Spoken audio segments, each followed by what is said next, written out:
Cette femme a survécu à un saut en parachute sans parachute.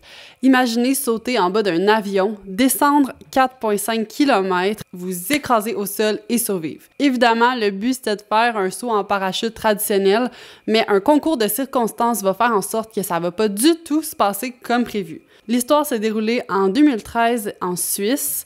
La jeune femme de 20 ans appelée Emma Carey avait décidé de faire ce saut-là un peu sur un coup de tête, mais sa vie va complètement changer suivant cet événement.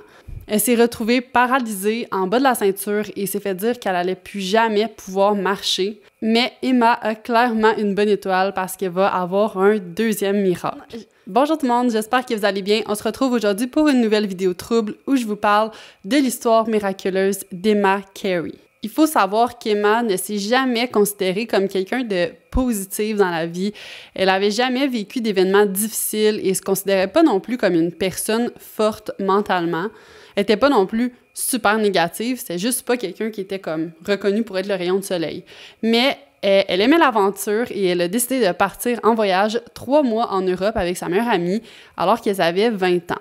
Elle savait pas encore ce qu'elle voulait faire dans la vie, mais elle savait qu'elle voulait voyager. Pendant ce périple, elle et sa meilleure amie ont été en Suisse et Emma a eu l'idée de faire un saut en parachute au-dessus des Alpes suisses.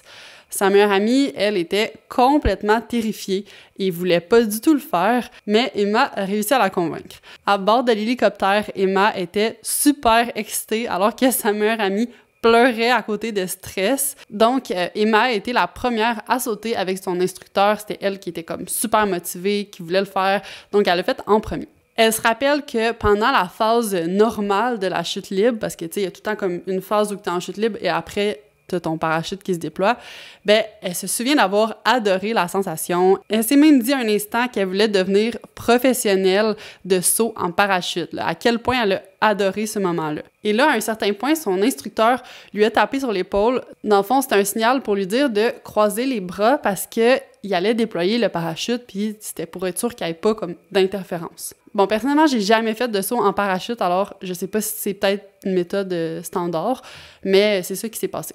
Mais là, le problème, c'est qu'elle se sentait pas ralentir. Tu sais, normalement, du moment qu'il y a le parachute, les gens, souvent, ce qui est décrit, puis même ça se voit, le parachute se déclenche et là, ben ça prend dans le vent, ça se met à ralentir et tout. Mais elle ressentait toujours pas.